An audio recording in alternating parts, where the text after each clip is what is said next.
The acrid smell of smoke hit me before I even turned onto my road, a bitter, choking cloud that made my heart pound against my ribs.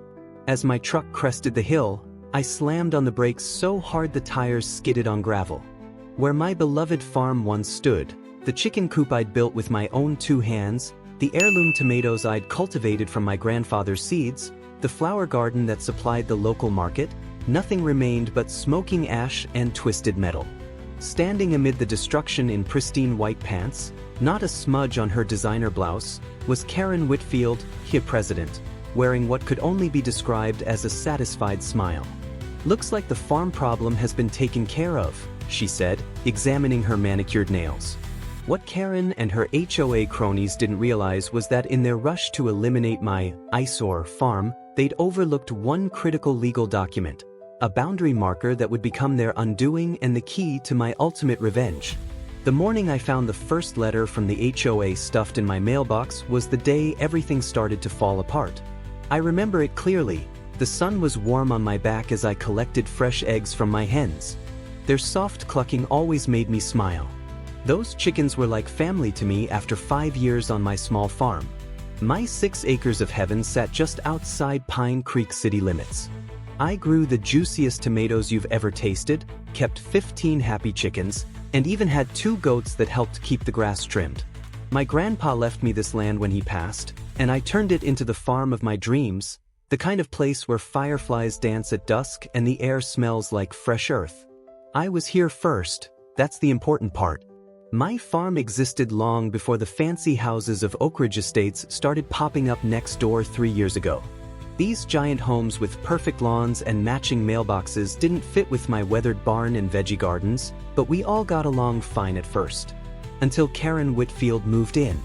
"Is that your rooster making that awful racket at 5 a.m.? Those were the first words Karen ever said to me. No hello, no introduction, just complaints about my animals. She stood at our property line in pressed white pants and a blouse that probably cost more than my monthly grocery bill. "That's Harold and he's just doing his job," I explained with a smile, trying to be neighborly. "Farm animals make noise sometimes. That's country living." Karen's lips pinched together like she'd tasted something sour. "This isn't the country anymore. This is Oak Ridge Estates, and we have standards." I wiped my dirty hands on my jeans and tried reason. "Actually, my property isn't part of Oak Ridge.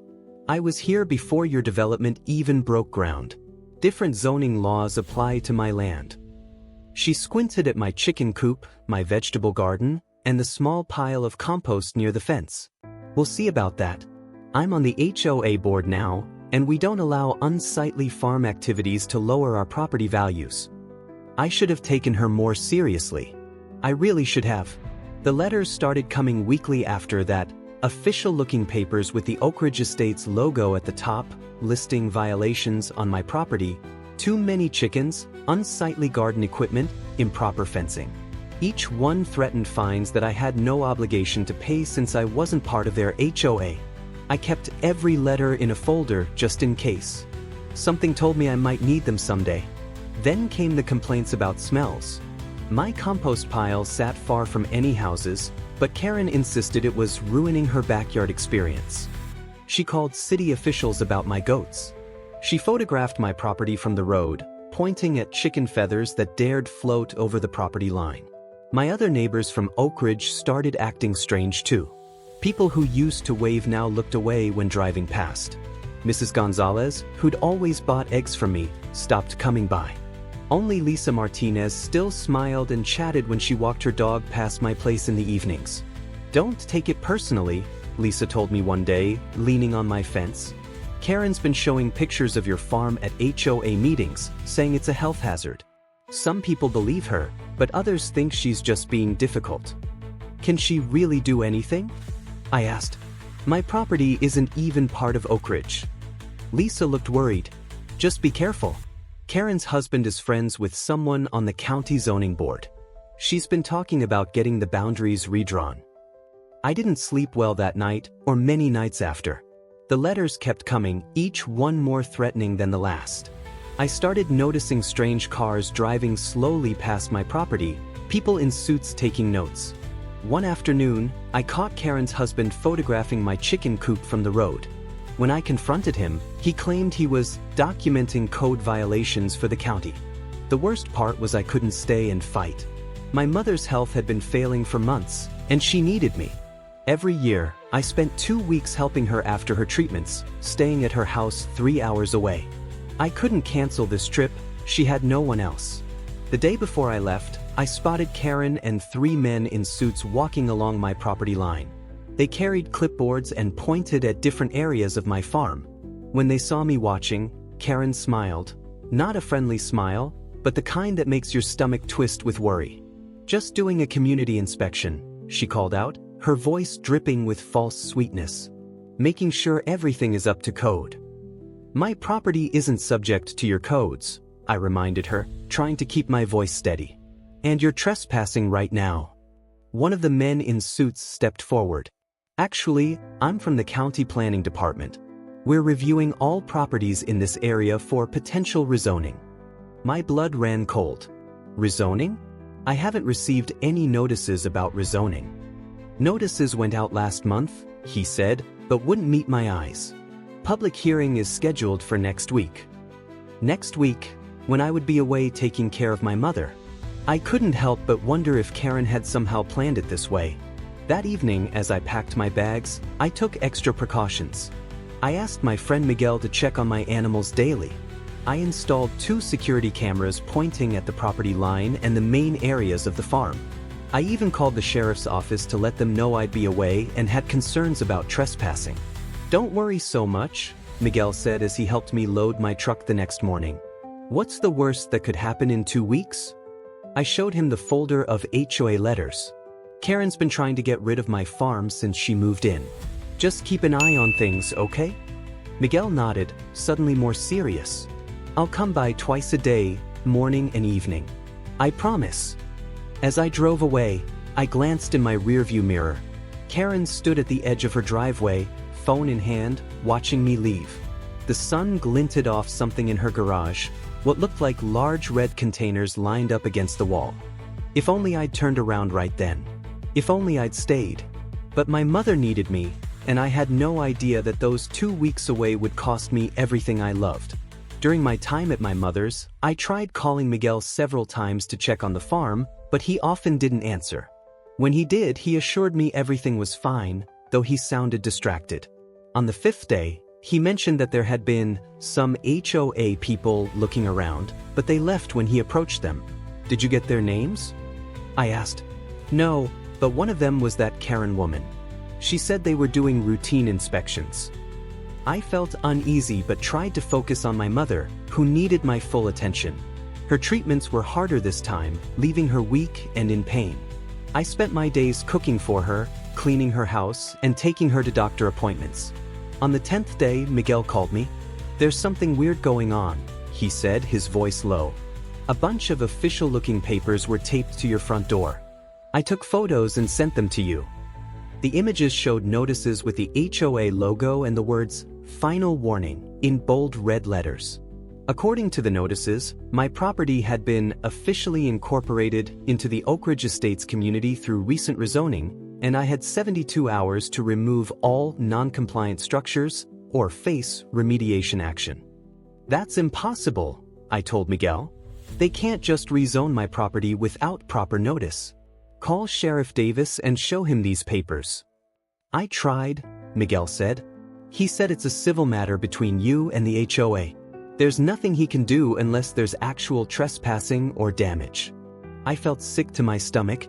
"I'll be home in 4 days. Just keep an eye on things until then." "I will," Miguel promised. "Don't worry." I knew something was wrong the second I turned onto my road. The sky looked dirty, like someone had smudged it with a giant pencil, and that smell, like a huge campfire but worse, much worse. My stomach dropped as I pushed my old truck to go faster. The closer I got to home, the stronger the burnt smell became. I gripped the steering wheel so hard my knuckles turned white. "No, no, no," I whispered, praying I was wrong. I wasn't. When my farm came into view, I slammed on the brakes so hard my truck skidded. I couldn't believe what I was seeing. The beautiful garden I had planted seed by seed, gone. The chicken coop I had built with my own 2 hands, destroyed. My small red barn where I kept all my tools and feed, nothing but a black skeleton against the sky. Everything was gone, just piles of ash and smoking wood where my life's work had stood just 2 weeks ago. I jumped out of my truck, leaving the door wide open, and ran toward what used to be my chicken coop. The smell of smoke burned my nose and throat. "Henrietta!" "Ruby!" I called out, hoping by some miracle my chickens had escaped. Only silence answered me. I fell to my knees in the warm ashes, my jeans getting dirty and wet. 5 years of hard work, of waking up at sunrise and working until my muscles ached, all gone. The vegetable stands where local families would come to buy fresh produce, burned to the ground. The special area where I grew flowers for the farmer's market, nothing but dirt and ash. My house still stood at the edge of the property, untouched by the fire, but what good was a house when everything that made this place a home was destroyed? I heard the crunch of tires on my gravel driveway. A shiny white SUV that looked like it had never seen a speck of dirt pulled up. Out stepped Karen Whitfield, wearing spotless white pants and a blue blouse that probably cost more than my monthly feed bill. She didn't look sad or shocked. In fact, was that a tiny smile on her face? Behind her came a balding man in what looked like an expensive suit, carrying a leather folder under his arm. He walked with the confidence of someone used to getting his way. "Well, well," Karen said, looking around at the destruction with what seemed like satisfaction. "Looks like the farm problem has been taken care of." I couldn't believe what I was hearing. "What do you mean, taken care of?" "This is my property, my life." My voice broke as I gestured to the ruins around me. The man cleared his throat and stepped forward.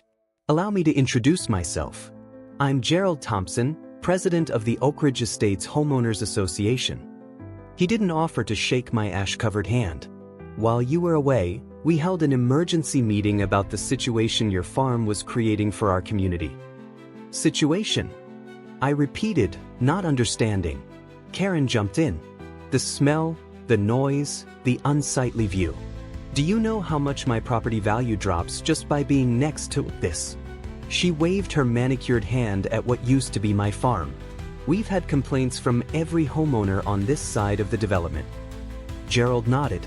"We sent you 3 notices over the past week." "I was taking care of my sick mother," I shouted, feeling my face get hot. "I've been gone for 2 weeks." "Not our problem," Karen said with a shrug. "You should have made arrangements." Gerald opened his leather folder.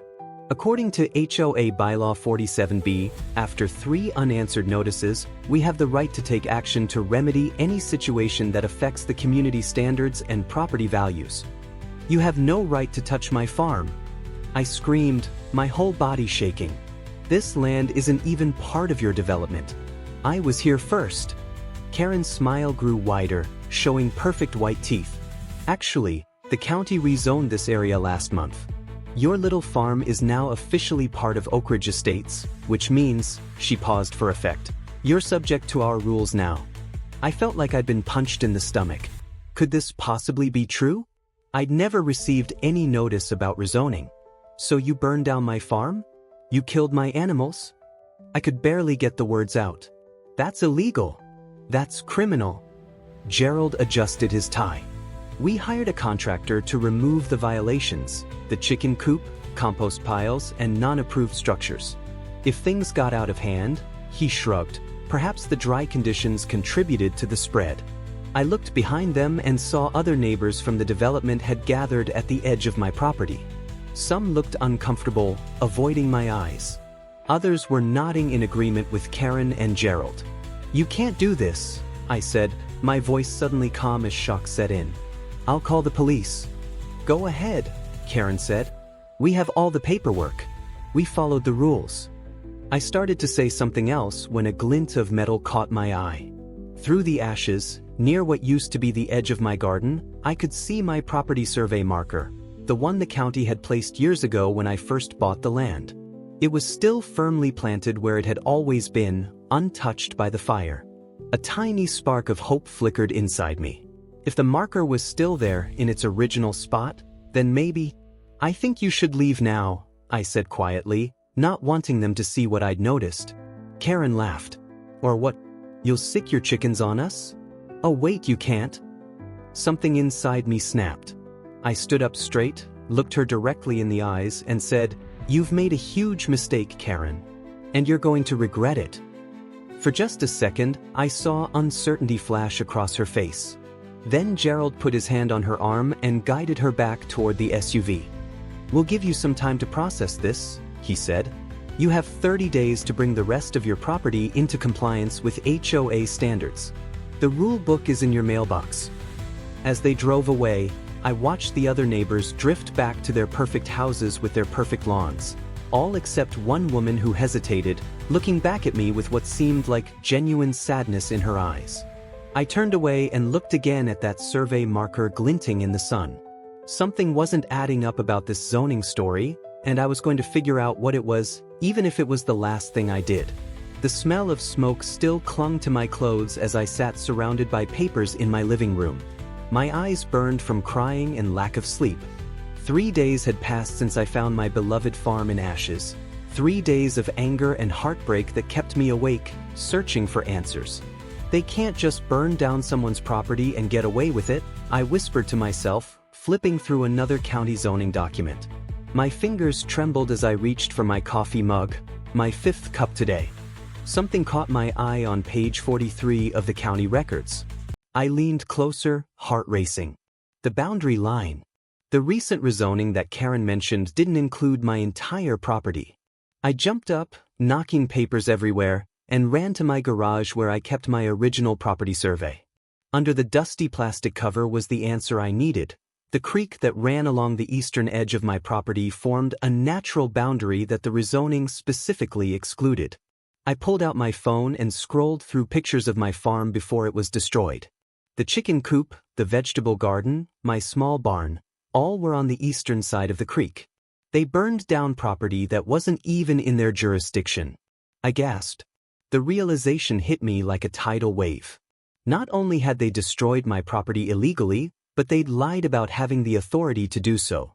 The rezoning Karen had mentioned was real, but it only affected the western portion of my land where my house stood, not the farm structures they'd burned down. I needed more proof. I called the county office as soon as they opened. "This is Maggie from the county recorder's office," a friendly voice answered. "Maggie, I need confirmation about the rezoning of County Road 16 properties last month," I said, my voice urgent. "Specifically the boundary line formed by Willow Creek." "Oh, that rezoning was very specific about natural boundaries," Maggie replied. "Let me email you the official maps right now." Within minutes, my printer hummed to life with official county maps showing exactly what I suspected. The HOA had no authority over my farm. None at all. I didn't waste time changing clothes. Still in my wrinkled t-shirt and jeans, I grabbed my documents and drove straight to the county sheriff's office. "I'd like to report illegal destruction of property," I told the deputy at the front desk. His eyes widened as I explained what happened and showed him my evidence. "Ma'am, this is serious," he said, calling over another officer. "We need to take your statement and these documents." 2 hours later, I walked out with a case number and a promise of investigation, but I wasn't done. I knew the Oak Ridge Estates HOA held their monthly meetings on Thursday evenings. Today was Thursday. I stopped at the copy shop to make duplicates of all my documents, then drove home to shower and change. Tonight would be important. I put on my best jeans and a clean button-up shirt, nothing fancy but respectable. As I combed my wet hair, I practiced what I would say. At exactly 7 p.m., I walked into the Oak Ridge Estates Community Center. About 30 people sat in neat rows facing a long table where Karen and Gerald sat with 3 other board members. Karen was in the middle of complaining about someone's unapproved mailbox color when she spotted me. "This is a private meeting," she snapped, cutting herself off mid-sentence. I smiled and walked to the front of the room. "Actually, as a property owner affected by HOA decisions, I have the right to attend." Gerald cleared his throat. "We hear from non-members at the end of the meeting." "What I have to say can't wait," I replied, my voice steady despite my pounding heart. I turned to face the homeowners. Did you all know that your HOA burned down my farm illegally and that you might be personally liable for the damages? The room fell silent. I could hear the air conditioning humming. That's not true, Karen said, her face turning red. Your property was rezoned, Gerald began. Only partially, I interrupted, pulling out my maps. I unfolded them on an empty chair in the front row. The official county rezoning specifically excludes the eastern portion of my property where the creek forms a natural boundary. Everything east of the creek, which included my chicken coop, garden, and barn, remained outside your HOA jurisdiction. People began to murmur. One man in a blue polo shirt stood up to look at my maps. Gerald's face paled as he examined the documents.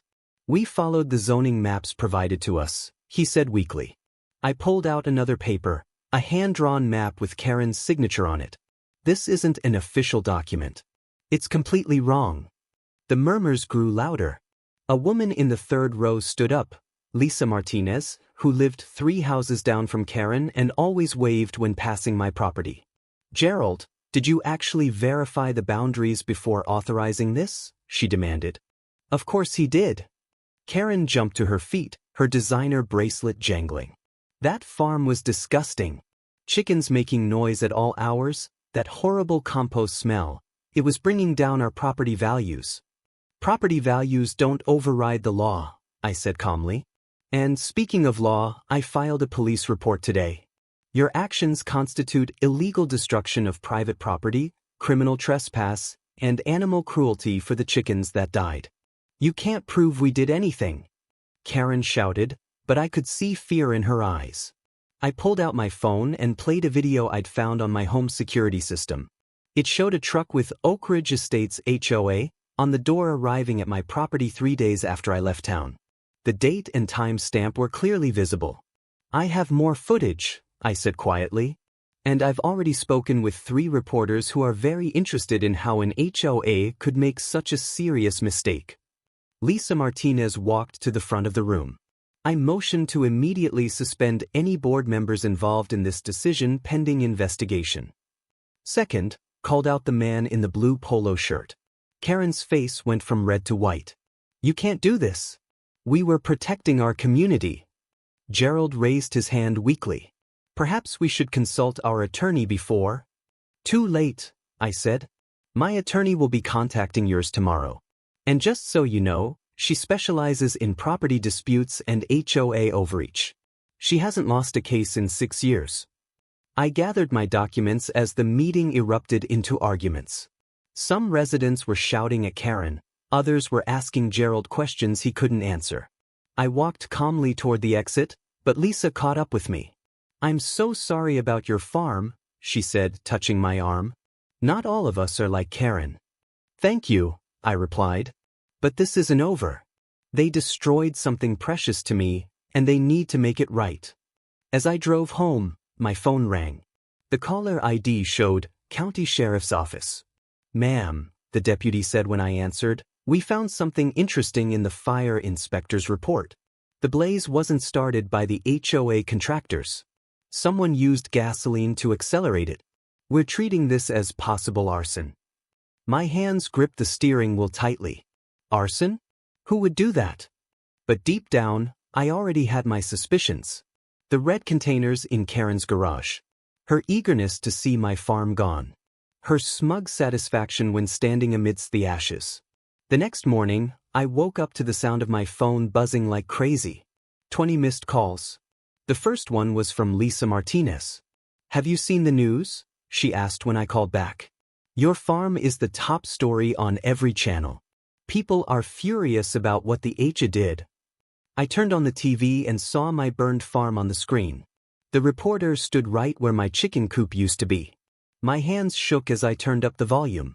Local farmer returns home to find property destroyed by neighboring HOA, in what legal experts are calling a clear case of overreach and possible criminal action, the reporter said. My doorbell rang. A different reporter stood there with a camera. Can you tell us how it felt to see your farm destroyed? She asked, shoving a microphone in my face. Word spread like wildfire. By noon, my quiet country road was lined with news vans. My phone wouldn't stop ringing. Neighbors I'd never even met called to offer help. Someone started an online fund for me that hit $10,000 in just 3 hours. I sat at my kitchen table with my cousin Janet, the attorney. She spread out maps and documents. "The HOA messed up big time," she said, circling the creek on the map. "This natural boundary is clearly marked in the rezoning paperwork as the limit of their control. Everything east of the creek, which includes most of your farm, was never under their power. So they burned down property they had no right to touch?" I asked. "Exactly. And that's not just a civil issue, that's criminal destruction of property." Janet helped me file a lawsuit naming the HOA, Gerald, and Karen personally. The sheriff delivered their court papers that same afternoon. I watched from my window as Karen received hers.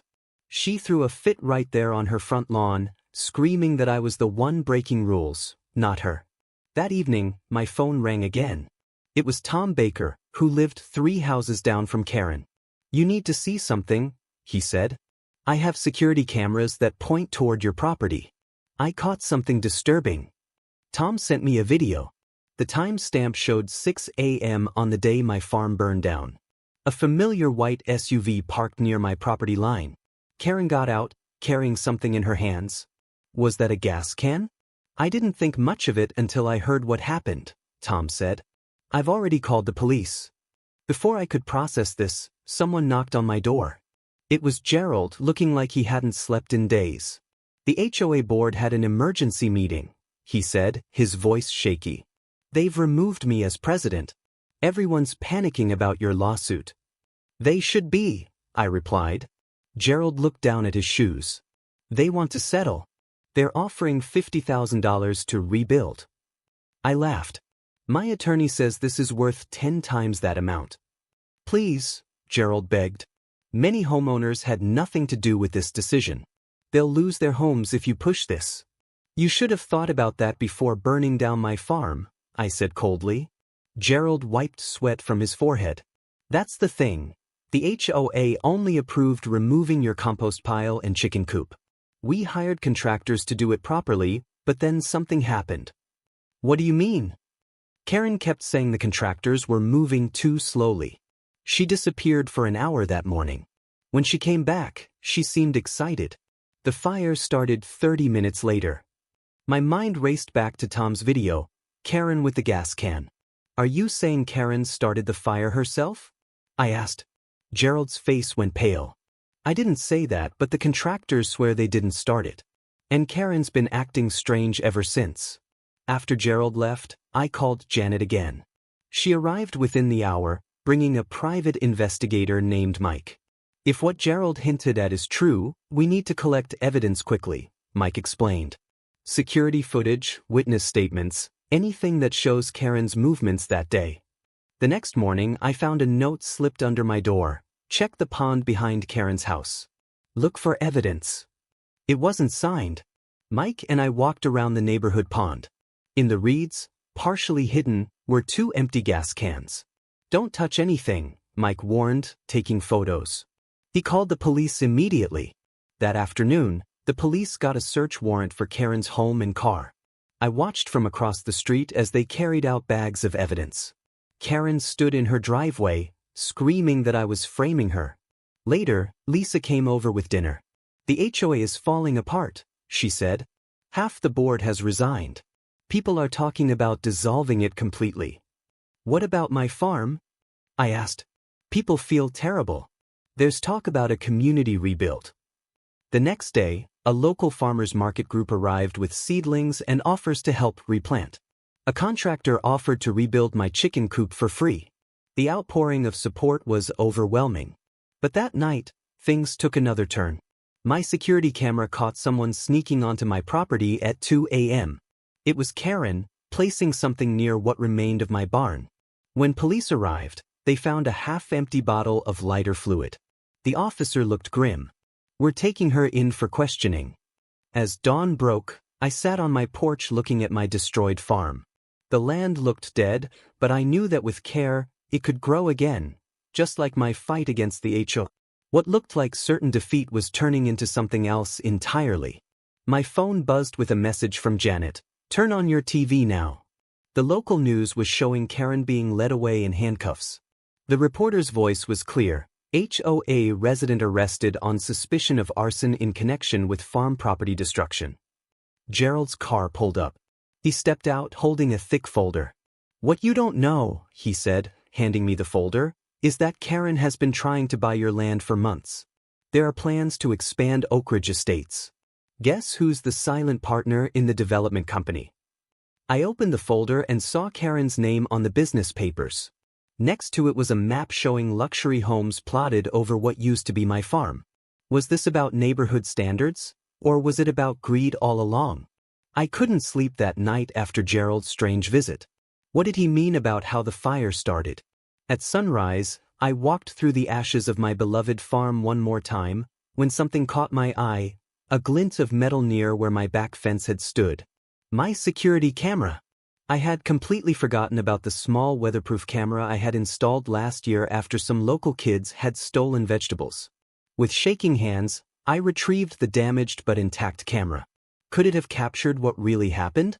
My heart pounded as I connected it to my computer. The footage made me gasp. It showed Karen arriving early that morning, before any HOA contractors. She wore gloves and carried 2 red gas cans. The video clearly showed her pouring gasoline around my chicken coop, my compost pile, and along the edge of my garden. Then she lit a match. The flames spread faster than she expected. Karen jumped back, looking scared for a moment, before running to her car. 20 minutes later, a truck with Valley Landscaping arrived, the HOA's contractors. The men looked shocked at the blaze already consuming my farm, but instead of calling for help, they simply left. I called my attorney immediately. "I have proof Karen deliberately set the fire herself," I said, my voice trembling with anger and relief. "The HOA contractors didn't even do the damage, they just saw it happening and left." "This changes everything," my attorney said. "This isn't just property damage anymore, it's arson." The next day, I sat across from Sheriff Davis as he reviewed the footage. His face grew darker with each passing minute. "I've known you for years," he said finally. "Never caused anyone trouble. But some folks just can't stand seeing others live differently." He shook his head. "I'll be paying Miss Whitfield a visit today."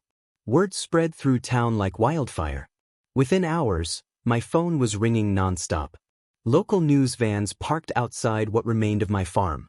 I agreed to one interview, standing tall among the ruins as I explained how my property hadn't even been under HOA jurisdiction. "I just want justice," I said into the camera, "and to rebuild what was taken from me." That evening, I watched from my kitchen window as police cars pulled up to Karen's house. They led her out in handcuffs while neighbors gathered on their perfect lawns to watch. Her face was red with anger until she spotted the news cameras. Then she ducked her head and hurried into the police car. The next weeks passed in a blur of lawyers' offices and courtrooms. The evidence against Karen was overwhelming. Not only did I have the video, but her own text messages to Gerald revealed her plan. "I'll take care of the farm problem before the contractors arrive. They'll just think it was part of the cleanup." In court, Karen's lawyer tried to defend her. My client was simply trying to enforce community standards that she believed applied to this property. The judge peered over her glasses. By committing arson? Standards that didn't even legally apply to this land.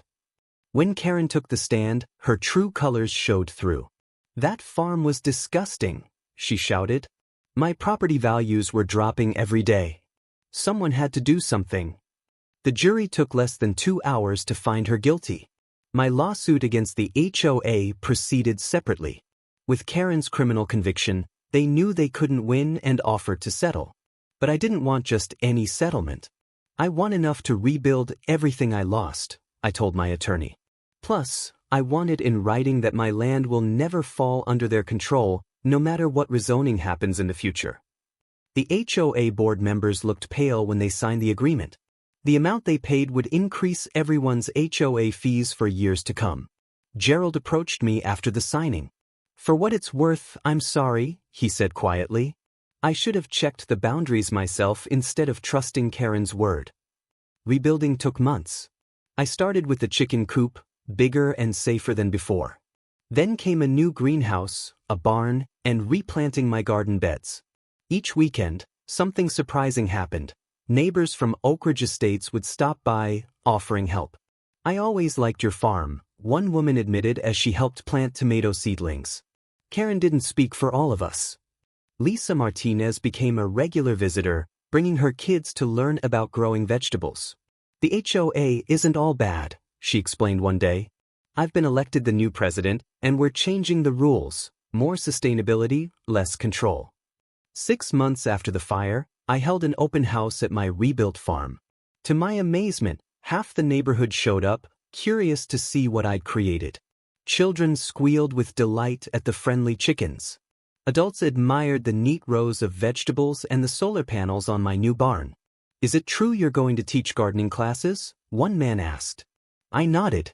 "Every Saturday morning. Free for anyone who wants to learn." What started as a bitter conflict had somehow transformed into something unexpected. A bridge between two different ways of life. The HOA that once tried to destroy my farm was now partnering with me to create educational programs about sustainable living. Even more surprising was how the media coverage changed the entire neighborhood. The story of the farm versus HOA had gone viral nationally, with major news networks picking up the tale. Oak Ridge Estates had become infamous as the neighborhood where an HOA board member committed arson over property values. Real estate agents in the area had to address the incident with potential buyers. This unexpected spotlight forced the community to reinvent itself. Under Lisa's leadership, the HOA began promoting itself as an eco-conscious development that valued sustainable practices. The irony wasn't lost on me, but I appreciated the change. One evening, as I was collecting eggs from my new, improved chicken coop, Lisa stopped by. The board voted unanimously to create a community garden on that empty lot near the entrance, she said. "We were hoping you might advise us on how to set it up." I looked at her, remembering how she'd been the only Oak Ridge resident who'd remained friendly during Karen's campaign against my farm. "I'd be happy to help," I said, handing her a carton of fresh eggs. "These are from Henrietta Jr." Lisa laughed. "My kids are obsessed with your chickens. They're begging me to let them keep a few in our backyard." "And what does the HOA president think about that?" I asked with a smile. "The HOA president thinks it's time for our rulebook to enter the 21st century, she replied. "We're drafting new guidelines for small-scale backyard farming. Would you be willing to review them?" The transformation continued throughout the fall. 3 more Oak Ridge families installed small chicken coops. A community composting program began, with residents bringing kitchen scraps to a central location that would eventually nourish the new community garden. The same people who once complained about my eyesore farm were now asking me for advice on growing tomatoes and keeping chickens happy. Gerald, who had stepped down as HOA president but remained on the board, became an unexpected ally. He used his connections at City Hall to help create a farmers market in the park between our properties, where I and other local growers could sell our produce directly to the community. "It's the least I can do," he told me one day as we set up the market stalls. I should have stood up to Karen from the beginning. As for Karen, after serving her sentence for arson, she sold her house at a loss and moved away. The young family who bought it now brings their children to my weekend gardening classes. Their little girl, Emma, has a special way with the chickens that reminds me of myself at her age.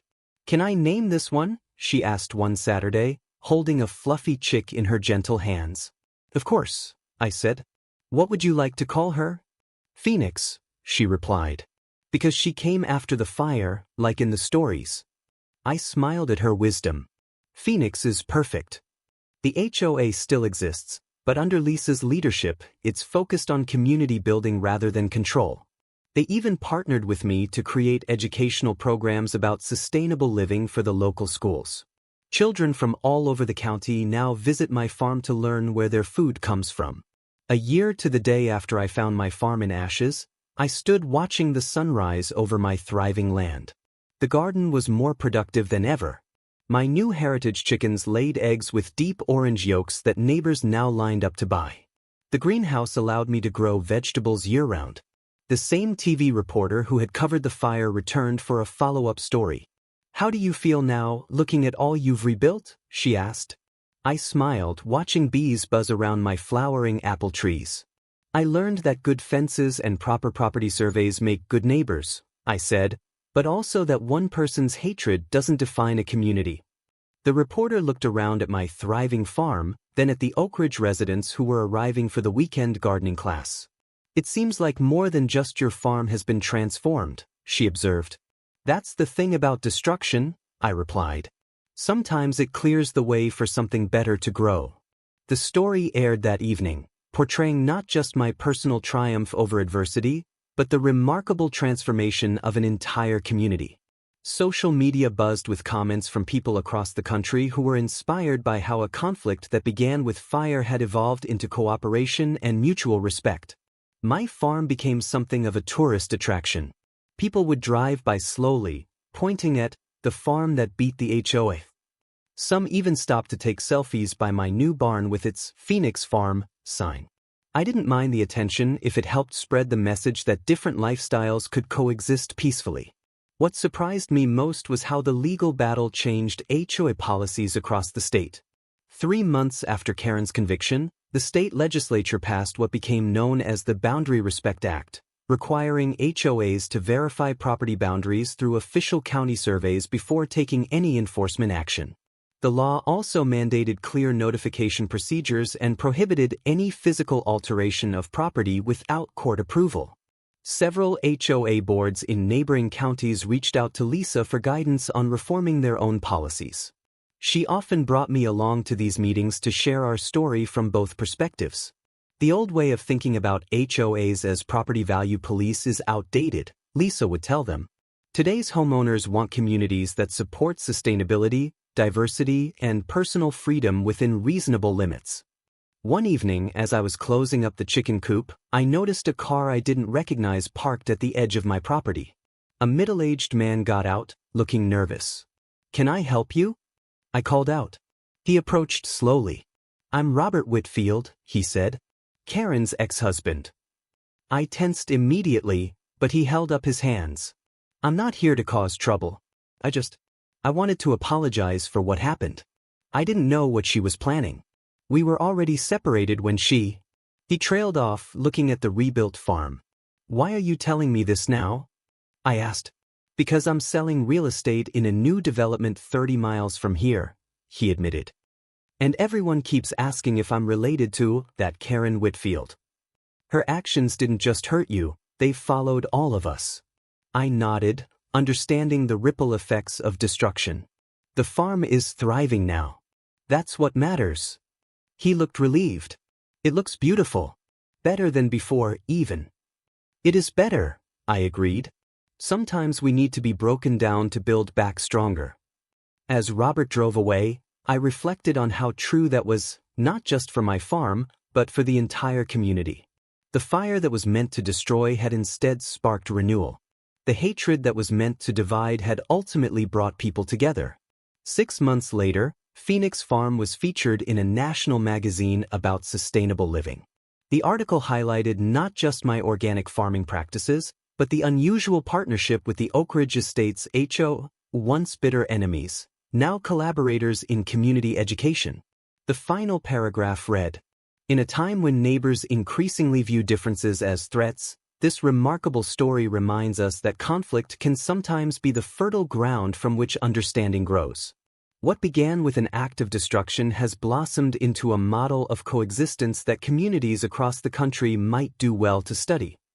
I framed that article and hung it in my new barn, right next to the charred remains of my original farm sign, a reminder of what was lost and what was gained. The fire that consumed my farm taught me lessons that no agricultural college ever could. I learned that what seems like an ending can actually be a beginning, that destruction, painful as it is, sometimes clears the ground for new growth that wouldn't have been possible otherwise. I discovered that fighting for justice doesn't have to mean winning at all costs.